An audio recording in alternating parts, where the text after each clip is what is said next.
One of the most powerful, if not the most powerful, Catholic communicator in my lifetime has been Pope John Paul II.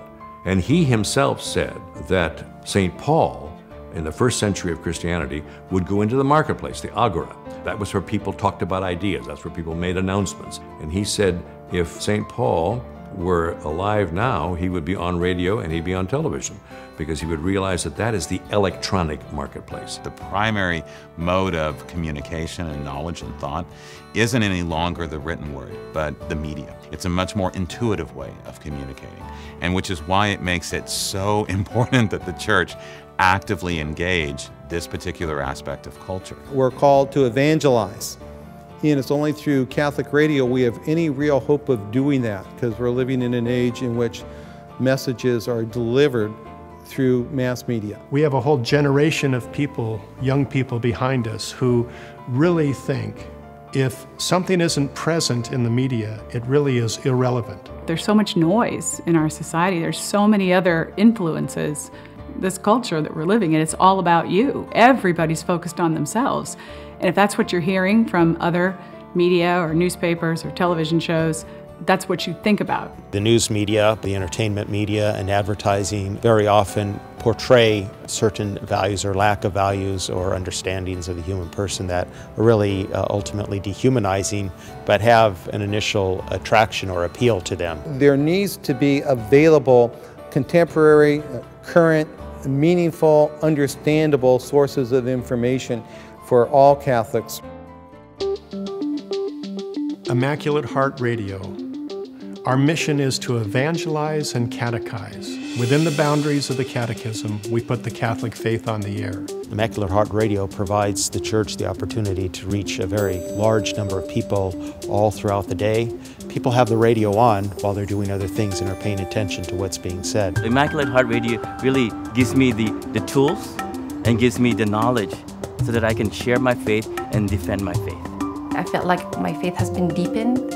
Before, with regards to the issue of abortion, I was kind of like on the fence. I said whatever the person's view, but now I feel like, hey, that's a gift from God and we should honor that. I believe that the grace of God is always working whenever the word is preached, whenever faith is discussed in a positive and exploratory way.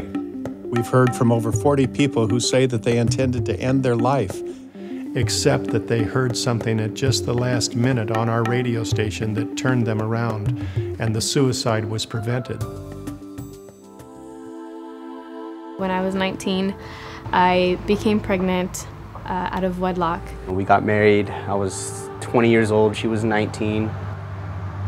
And after that, I went back overseas for another 7 months. Because we were separated, we grew apart in every which way. Coming back on leave in mid-2006, it seemed as if all hope was really lost. I then sought to go through with an annulment, thinking that this was the biggest mistake I'd ever made in my life.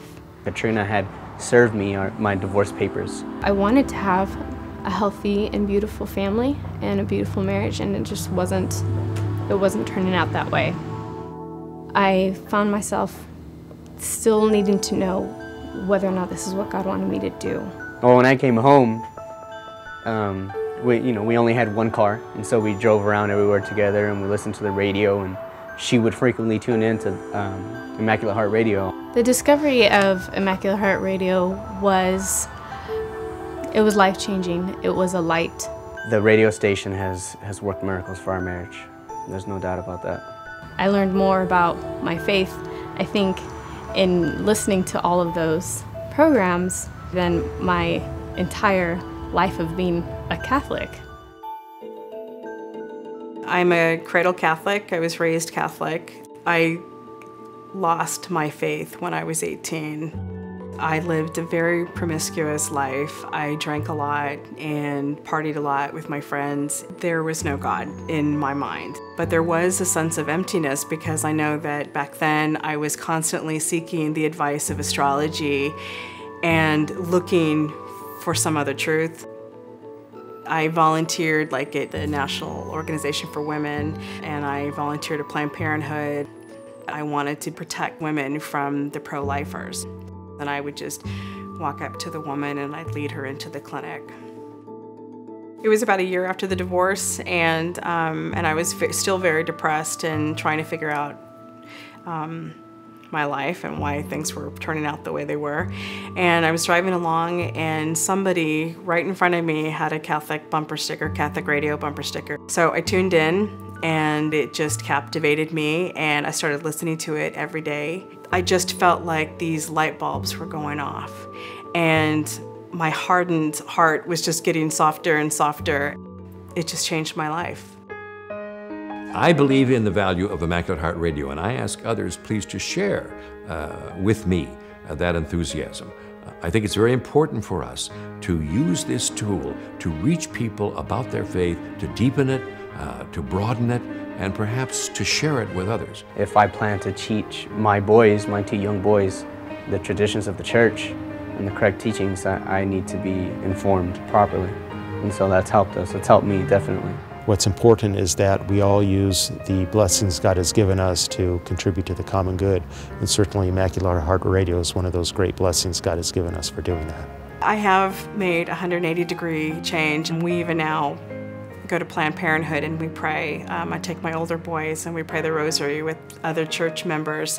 I believe that my whole life changed for the better after, and it sounds like a slogan, but after I started listening to Catholic radio and just learning more and just becoming more involved in my church, I just felt like everything sort of fell into place the way it's supposed to be. The beauty of the radio station is that I actually learn and can put it into practice immediately.